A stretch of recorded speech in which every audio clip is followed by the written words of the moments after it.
Shalom Alehem, selamat datang kembali di Quiet Time with Rumah Doa Elia Bali untuk edisi hari Jumat tanggal 14 Maret tahun 2025. Semoga kita semua senantiasa dalam keadaan sehat ya, bersukacita dan terus membagikan kebahagiaan ini di tahun jubileum. Jangan lupa ya saudara-saudari untuk subscribe, like dan share jika renungan ini membantu Anda untuk bisa bertumbuh dalam iman. Saudara-saudari yang terkasih, tema renungan kita hari ini adalah hidup dalam kebenaran bukan sekedar kebaikan. Saudara-saudari, mari kita sejenak merenungkan sebuah pertanyaan yang mendalam ini. Apakah hidup kita telah mencerminkan kebenaran sejati? Ataukah kita hanya berpuas diri dengan sekedar melakukan kebaikan? Seringkali kita terjebak dalam pendapat bahwa dengan tidak melakukan hal-hal buruk, kita telah menjadi orang baik. Namun hari ini Tuhan Yesus dalam khotbah di bukit kepada murid-murid kembali membuka hati kita terhadap dimensi yang lebih dalam dari kehidupan beriman kita sebagai seorang yang percaya. Kita dapat membayangkan orang-orang Farisi dan ahli Taurat di zaman Yesus. Mereka sangat teliti dalam menjalankan hukum-hukum Taurat. Setiap detailnya mereka patuhi. Namun, di balik ketaatan lahiriah itu, kita melihat hati mereka dipenuhi dengan rasa kesombongan, kemunafikan, dan kebencian. Tuhan Yesus mengingatkan mereka dan juga kita semua bahwa kebenaran sejati tidak hanya terletak pada sebuah tindakan bersifat kuantitas, tetapi juga pada motivasi dan kondisi hati kita yang berkualitas.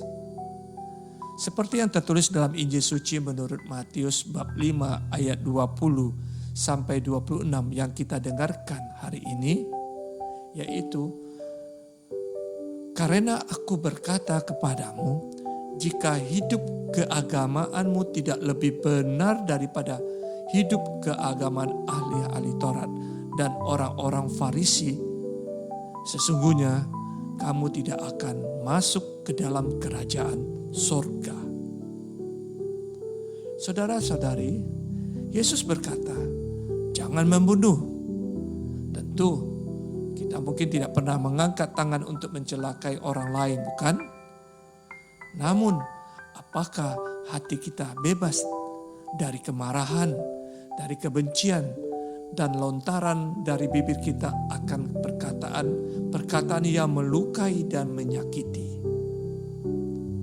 Apakah kita telah membersihkan hati kita dari benih-benih dosa yang dapat tumbuh menjadi tindakan-tindakan yang lebih buruk dalam hidup kita?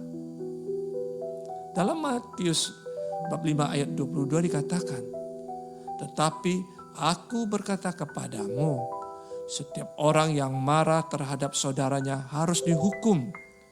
Siapa yang berkata kepada saudaranya kafir harus dihadapkan ke mahkamah agama.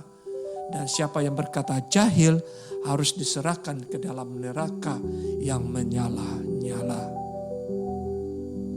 Saudara-saudari, dosa tidak hanya terjadi dalam sebuah bentuk tindakan, tetapi juga dalam pikiran, dalam perkataan kita sehari-hari, berupa kata-kata kasar, kata hinaan, dan kata-kata yang merendahkan orang lain adalah juga bentuk-bentuk dosa yang sering kali kita abaikan. Namun, Tuhan Yesus mengingatkan kita bahwa setiap perkataan yang sia-sia akan dipertanggungjawabkan, seperti apa yang tertuang dalam kitab Amsal bab 4 ayat 23 yang berbunyi, "Jagalah hatimu dengan segala kewaspadaan, karena disitulah terpancar kehidupan." Lalu, bagaimana kita dapat hidup dalam kebenaran sejati? Saudara-saudara, pertama kita perlu memeriksa hati kita, mengidentifikasi semua akar permasalahan dosa yang ada dalam hidup kita. kita memohonkan pengampunan dari Tuhan.